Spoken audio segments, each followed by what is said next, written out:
Hello students, welcome to my channel. तो आज की वीडियो में बीए 5th सेमेस्टर सोशियोलॉजी यानी समाज शास्त्र का यूनिट नंबर 1 हम शुरू करने वाले हैं। यूनिट नंबर 1 में आपको पढ़ना है समाज शास्त्र का उद्भव। तो समाज शास्त्र का उद्भव किस तरह से हुआ, समाज शास्त्र किस तरह से विकसित हुआ, ये सारी चीज़ें आपको यूनिट नंबर 1 के अंदर पढ़नी है। और जो आपका सिलेबस है सोशियोलॉजी पेपर 1 का, वो मैंने अपलोड कर दिया है। लिंक मैं आपको वीडियो का इसी वीडियो के डिस्क्रिप्शन बॉक्स में दे दूंगी। आप लोगों के लिए अपना सिलेबस देखना पहले ज़रूरी है, तो सिलेबस आप लोग देख लीजिएगा। मैं ऑल वीडियोस अपलोड कर देती हूँ आपके हर सब्जेक्ट के। तो देखिए, हम ज़्यादा उधर की बात नहीं करेंगे, हम जस्ट आपका टॉपिक शुरू करने वाले हैं। यूनिट नंबर 1 में आपको क्या पढ़ना है, समाज शास्त्र का उद्भव। देखिए, समाज शास्त्र के उद्भव के बारे में आप लोगों ने पहले भी पढ़ा होगा। कब पढ़ा होगा? जब आप लोग बीए में आए थे, फर्स्ट सेमेस्टर में थे, तो आपने चीज़ों को पढ़ रखा है। मगर यहाँ पर आपको समाज शास्त्र का उद्भव फिर से पढ़ना है, और इस बार थोड़ा और डीपली पढ़ना है। जो फ्रांस की क्रांति हुई, इंग्लैंड की क्रांति हुई, और जो ज्ञानोदय काल रहा, उसमें किस तरह से समाज के ऊपर इफ़ेक्ट पड़ा, समाज उससे प्रभावित हुआ, और समाज शास्त्र का विकास हुआ, और समाज शास्त्र का उद्भव हो गया। तो ये सारी चीज़ें आपको पढ़नी है यूनिट नंबर 1 में। और आपको ये भी पढ़ना है कि समाज शास्त्र का जो उद्भव हुआ वो कितने चरणों में हुआ, तो जो कि हम अगली वीडियो में देखेंगे। यानी कि मैं यूनिट नंबर 1 पर 3 वीडियोज़ अपलोड करूँगी, जिसमें आपको समाज शास्त्र के उद्भव से रिलेटेड हर टॉपिक क्लियर हो जाएंगे, वो भी नोट्स के साथ। ये यहाँ पर मैं इसलिए आपको बता रही हूँ ताकि आप ये जान जाएं कि हाँ, यूनिट नंबर 1 पर 3 वीडियोज़ अपलोड होंगी। तो ये पहला वीडियो है। तो देखिए, समाज शास्त्र का उद्भव, ये हमारा टॉपिक है। तो सबसे पहले हम जानेंगे समाज शास्त्र है क्या। उद्भव से पहले हमें जानना भी ज़रूरी है कि ये सोशियोलॉजी है क्या। तो देखिए, समाज शास्त्र जो है समाज का विज्ञान है, और ये एक ऐसा सब्जेक्ट है जिसमें मानव समाज के विभिन्न स्वरूप को, उसकी संरचना को और उसकी प्रक्रियाओं का क्रमबद्ध तरीके से अध्ययन किया जाता है। और व्यवस्थित अध्ययन के कारण ही इसे विज्ञान कहा जाता है। समाज शास्त्र को समाज का विज्ञान कहा जाता है, ये बात आप जानते हैं, क्योंकि समाज शास्त्र के अंतर्गत समाज का क्रमबद्ध अध्ययन किया जाता है। इसलिए समाज शास्त्र को समाज का अध्ययन करने वाला विज्ञान कहा जाता है। अब हम बात कर लेते हैं समाज शास्त्र शब्द बना कैसे। तो जैसा कि समाज शास्त्र जो है, इसको इंग्लिश में सोशियोलॉजी कहा जाता है। तो सोशियोलॉजी जो है वो 2 शब्दों से मिलकर बना है, सोशियो प्लस लॉजी। तो सोशियो प्लस लॉजी, अब जो शब्द है वो कहाँ से आया, ये सारी चीज़ें जानना आपके लिए ज़रूरी है। नोट करते जाइए, मैं बोल रही हूँ, बातों को ध्यान से सुनिए। सोशियोलॉजी 2 शब्दों से मिलकर बना है, सोशियो प्लस लॉजी। सोशियो जो है वो लैटिन भाषा के शब्द सोशियस से बना है, जिसका अर्थ होता है समाज, ठीक है। और लॉजी जो है वो ग्रीक भाषा का एक शब्द है, लोगोस, उसी लोगोस से बना है लॉजी। और लॉजी का अर्थ होता है हिंदी में विज्ञान या अध्ययन। तो इस तरह हम कह सकते हैं कि समाज शास्त्र का जो शाब्दिक अर्थ है वो समाज का विज्ञान या समाज का अध्ययन है, क्योंकि समाज शास्त्र के अंतर्गत हम समाज का ही अध्ययन करते हैं, इसलिए तो ये समाज का अध्ययन करने वाला विज्ञान कहलाता है।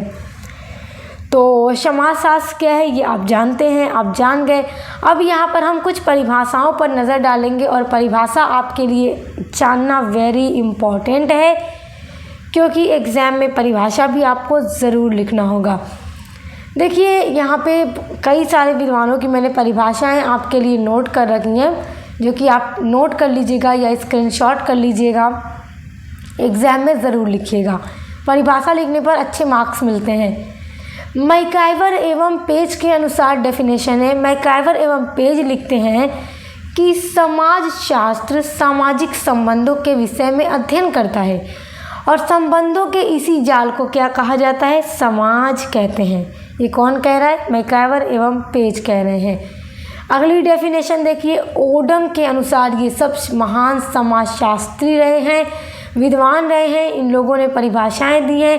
ओडम लिखते हैं, ये कहते हैं कि समाजशास्त्र वह विज्ञान है जो समाज का अध्ययन करता है, समाज में रहने वाले लोगों का, इसकी संरचना, इसके स्वरूप, यहाँ के लोगों के व्यवहार को, उनकी सारी चीज़ों को, उनके जो भी चीज़ें हैं, सारी चीज़ों का अध्ययन समाजशास्त्र के अंदर किया जाता है।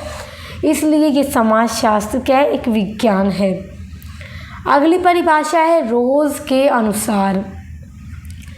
रोज लिखते हैं कि समाजशास्त्र मानव संबंधों का विज्ञान है, क्योंकि इसमें हम मानव के संबंधों का अध्ययन करते हैं, मानव के व्यवहारों का अध्ययन करते हैं, सारी चीज़ों का, पूरे समाज का अध्ययन करते हैं। और समाज क्या है, सामाजिक संबंधों का जाल है।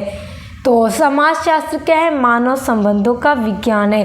देखिए, एक निश्चित परिभाषा देना समाजशास्त्र की काफ़ी मुश्किल है, क्योंकि अलग अलग विद्वानों ने अपने अनुसार समाजशास्त्र की परिभाषाओं को दिया है। अगली परिभाषा हम देखेंगे, ऑगबर्न ने लिखा है कि, ऑगबर्न विद्वान थे, ऑगबर्न महोदय ने लिखा है कि समाज के बारे में जानकारी प्राप्त करने वाली शाखा का नाम ही समाजशास्त्र है। अच्छा स्टूडेंट्स, देखिए यहाँ पर एक बात कहूँगी आपसे कि हम क्या पढ़ रहे हैं कि समाजशास्त्र का उद्भव कैसे हुआ। तो उससे पहले हम समाजशास्त्र का अर्थ जानने का प्रयास यहाँ पर कर रहे हैं। तो जैसा कि मैं आपको ये बताऊँ कि समाजशास्त्र पहले एक सब्जेक्ट के रूप में पढ़ा नहीं जाता था, तो कब से पढ़ा जाने लगा, कब से पढ़ा जा रहा है, ये सारी चीज़ें आज की वीडियो में आपको पता चल जाएंगी।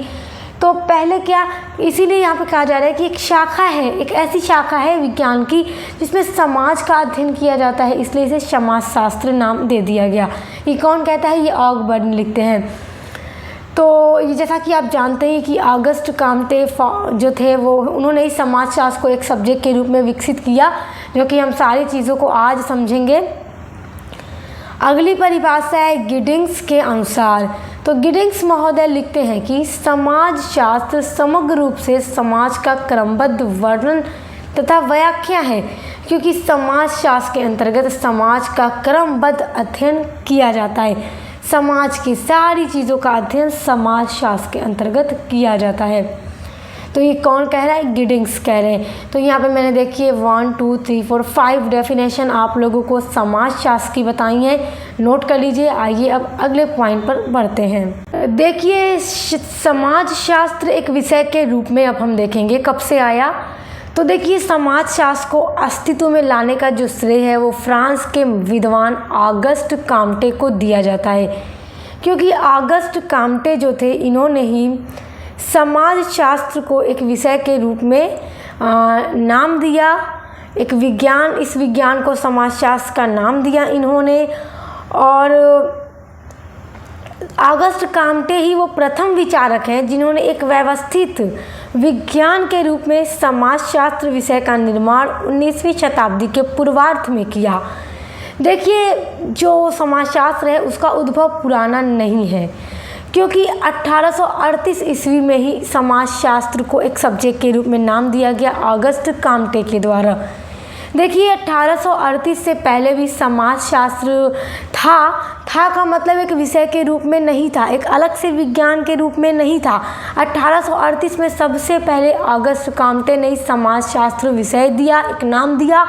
इसके पहले ये अदर जो सोशल साइंसेज है, जैसे अर्थशास्त्र हो गया या अलग से कोई भी सब्जेक्ट, उसकी एक शाखा के रूप में ये पढ़ा जाता था, लेकिन धीरे धीरे ये विकसित होता गया। तो इसको विकसित होने के 4 चरण हैं, प्रथम, द्वितीय, तृतीय एवं चतुर्थ। उन 4 चरणों के बारे में हम अगली वीडियो में चर्चा करेंगे। इस वीडियो में चर्चा करते तो वीडियो काफ़ी लंबा हो जाता, तो हम अगली वीडियो में चर्चा करेंगे और देखेंगे कि किस तरह से समाजशास्त्र जाकर चतुर्थ चरण में एक सब्जेक्ट के रूप में ऑगस्ट काम्टे के द्वारा विकसित कर दिया गया। तो आज हम क्या देखेंगे, आज हम देखेंगे कि औद्योगिक क्रांति, फ्रांसीसी क्रांति और ज्ञानोदय काल में किस तरह से समाजशास्त्र का उद्भव हुआ और समाजशास्त्र के उद्भव में किस तरह से ये सारे महत्वपूर्ण कारण हैं। क्या क्या, औद्योगिक क्रांति, फ्रांसीसी क्रांति और ज्ञानोदय काल, क्योंकि इन तीनों का बहुत ही ज़्यादा योगदान है, प्रभाव है समाजशास्त्र के उद्भव में और समाजशास्त्र को विकसित करने में। तो देखिए, फ्रांस की क्रांति आप लोगों ने पढ़ी होगी, मैंने पढ़ाई हुई है, BA 4 सेमेस्टर हिस्ट्री में पढ़ना है। तो आप देखिएगा, आप पढ़ना चाहते हैं, इंटरेस्टेड हैं, अगर आप जानना चाहते हैं तो लिंक दे दूंगी इसी वीडियो के डिस्क्रिप्शन बॉक्स में, औद्योगिक क्रांति और फ्रांसीसी क्रांति की, जिसके ऊपर डिटेल में मैंने वीडियो अपलोड कर रखी है। तो आप पढ़ना चाहते हैं तो पढ़ लीजिएगा, ठीक है। तो देखिए, औद्योगिक क्रांति जो रही, जैसा कि हम जानते हैं कि औद्योगिक क्रांति जब हुई इंग्लैंड में सबसे पहले, तो जो उत्पादन के साधन थे उसमें काफ़ी तेज़ी से वृद्धि हुई। हाथों से जो काम किए जा रहे थे अभी तक, बुनाई, सिलाई, कढ़ाई, पेंटिंग, सारी चीज़ें कपड़ों की जो की जा रही थी, तो हाथों का स्थान मशीनों ने ले लिया। जो एक वस्त्र अकेला व्यक्ति बना सकता था, तो मशीनों के द्वारा मिल करके जो लेबर थे, श्रमिक थे, दिन भर में बहुत अधिक उत्पादन कर सकते थे। मतलब ऐसा हो गया औद्योगिक क्रांति के बाद।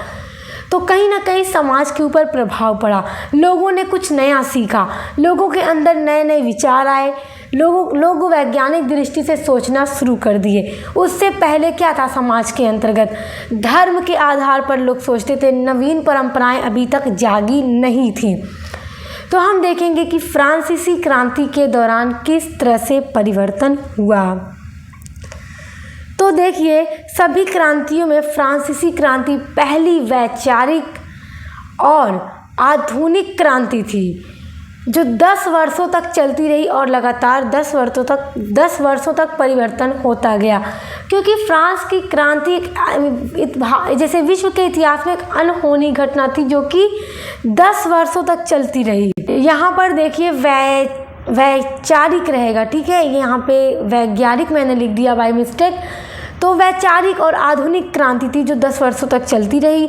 और फ्रांसीसी क्रांति में हुए जो परिवर्तन थे, उनके कारण समाज पर काफ़ी अधिक प्रभाव पड़ा।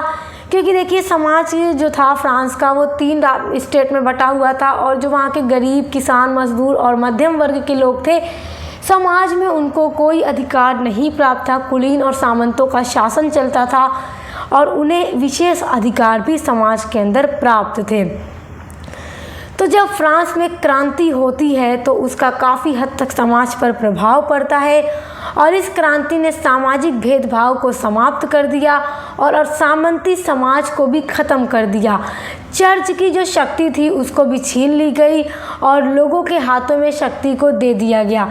तो पहली बार वहाँ के लोगों ने नागरिक जैसा महसूस किया, क्योंकि जो भेदभाव था समाज के अंतर्गत वो समाप्त हो गया था और पहली बार लोगों ने नागरिक जैसा महसूस किया। तो इससे काफ़ी अधिक प्रभाव पड़ा समाज के अंतर्गत। तो कहीं ना कहीं समाज में उसके बाद क्या होता है कि लोग जागरूक होते हैं नए विचारों की तरफ, तो कहीं ना कहीं समाज के ऊपर इसका प्रभाव पड़ता है। देखिए, औद्योगिक क्रांति की शुरुआत, औद्योगिक क्रांति से किस तरह से समाज पर प्रभाव पड़ा। तो देखिए, समाजशास्त्र के उद्भव में दूसरा महत्वपूर्ण प्रमुख कारक औद्योगिक क्रांति थी। औद्योगिक क्रांति 18वीं शताब्दी में इंग्लैंड में हुई, यानी कि 1870 के दशक में इंग्लैंड में औद्योगिक क्रांति शुरू हुई और इस क्रांति ने समाज में कई बदलाव लाए। देखिए, इस क्रांति के बाद जो था कि जनसंख्या में तेज़ी से वृद्धि हुई, और जब जनसंख्या में तेज़ी से वृद्धि हुई तो जब लोगों की जनसंख्या बढ़ेगी तो जाहिर सी बात है वस्तुओं की मांग में भी वृद्धि होगी। तो वस्तुओं की मांग में तेज़ी से वृद्धि हुई, और जब वस्तुओं के मांग में वृद्धि होगी तो क्या होगा, उत्पादन में वृद्धि होगी। उत्पादन में वृद्धि होगी तो उत्पादन जब करने के लिए श्रमिकों की आवश्यकता होगी, और जब श्रमिकों की आवश्यकता होगी उत्पादन करने के लिए, तो क्या होगा, रोज़गार मिलेगा लोगों को, जिससे कि अर्थव्यवस्था में काफ़ी बदलाव हुआ। और जनसंख्या में तेज़ी वृद्धि के कारण क्या हुआ, वस्तुओं की मांग हुई, अर्थव्यवस्था में बदलाव हुआ, और इसीलिए वस्तुओं के उत्पादन को अधिकतम करने के लिए अधिक श्रमिकों की भी आवश्यकता हुई।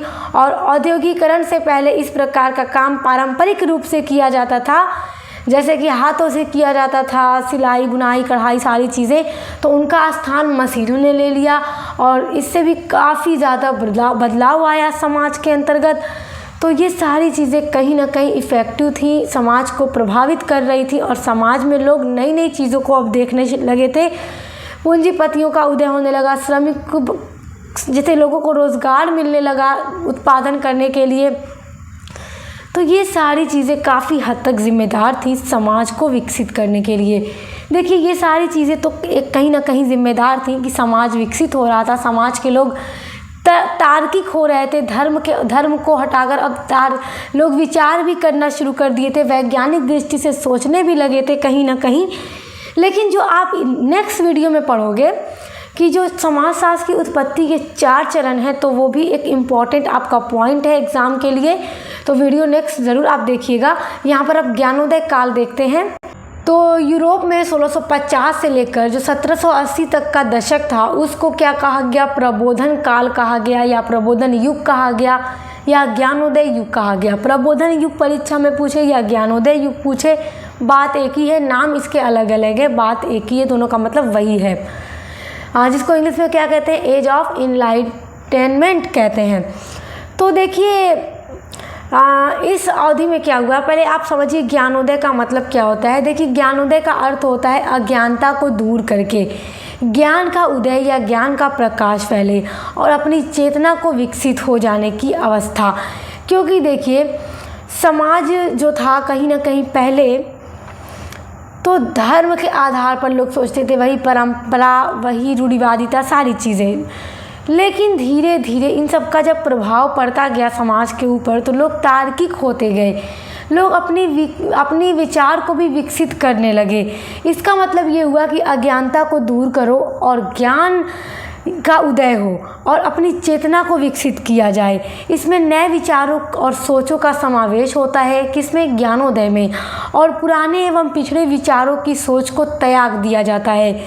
देखिए ये जो अवधि थी, ज्ञानोदय की जो अवधि थी, तो पश्चिमी यूरोप के सांस्कृतिक एवं बौद्धिक वर्ग ने परंपरा से हट करके, यानी परंपरा जो था धर्म के आधार पर जो परंपरागत समाज था उसको लोगों ने छोड़ करके, हट करके तर्क को अपनाया, विश्लेषण को अपनाया था, व्यक्तिगत स्वतंत्रता पर भी जोर दिया। देखिए ज्ञानोदय के दौरान यह सोचा गया कि मानव तर्क दुनिया, धर्म और राजनीति के बारे में सच्चाई की खोज कर सकता है और इसका उपयोग मानव जाति के जीवन को बेहतर बनाने के लिए किया जा सकता है। तो इसलिए ज्ञानोदय काल में भी काफ़ी ज़्यादा समाज पर प्रभाव पड़ा और लोग तार्किक हुए। जैसा कि आप लोगों ने देखा कि जब पुनर्जागरण हुआ, कहीं ना कहीं वो सब समय था, तो देखिए जब पुनर्जागरण हुआ तो लोग क्या हुआ, जो लोग सो रहे थे, अभी तक कुछ नहीं सोच रहे थे, उनका क्या मानना था, जो धर्म गुरुओं ने कह दिया उसी को मान लो, वही सही है। लोग अपने तार्किकता का प्रयोग नहीं करते थे, अपने हिसाब से सोचते नहीं थे। लेकिन जब यूरोप में पुनर्जागरण हुआ तो लोग जाग उठे। नींद से जागने का मतलब लोगों ने सोचना शुरू किया वैज्ञानिक दृष्टि के आधार पर। तो इस तरह से क्या हुआ कि समाज पर काफ़ी ज़्यादा प्रभाव पड़ा। तो आज की वीडियो में हमने समाजशास्त्र के उद्भव के बारे में देखा। तो हमने फ्रांस की क्रांति, औद्योगिक क्रांति और ज्ञानोदय काल का किस तरह से समाज पर प्रभाव पड़ा और लोग धर्म को छोड़कर, परंपरा को छोड़कर तार्किकता की ओर बढ़े और वैज्ञानिक दृष्टि से सोचना शुरू किया। तो जो अगला वीडियो होगा वो मतलब वेरी इंपॉर्टेंट होगा आपके एग्ज़ाम के लिए, जिसमें हम समाजशास्त्र की उत्पत्ति एवं विकास के चरण को समझेंगे। और उसके बाद उसका जो अगला वीडियो होगा, तीसरा वीडियो, उसमें हम देखेंगे भारत में समाजशास्त्र का किस तरह से विकास हुआ। यहाँ तो हम देख रहे हैं ना कि यूरोप में किस तरह से समाजशास्त्र बढ़ता गया, समाज पर प्रभाव पड़ता गया। तो नेक्स्ट वीडियो देखेंगे, वेरी इंपॉर्टेंट होगी। लिंक आपको मिल जाएगा इसी वीडियो के डिस्क्रिप्शन बॉक्स में। अब मिलते हैं नेक्स्ट वीडियो के साथ।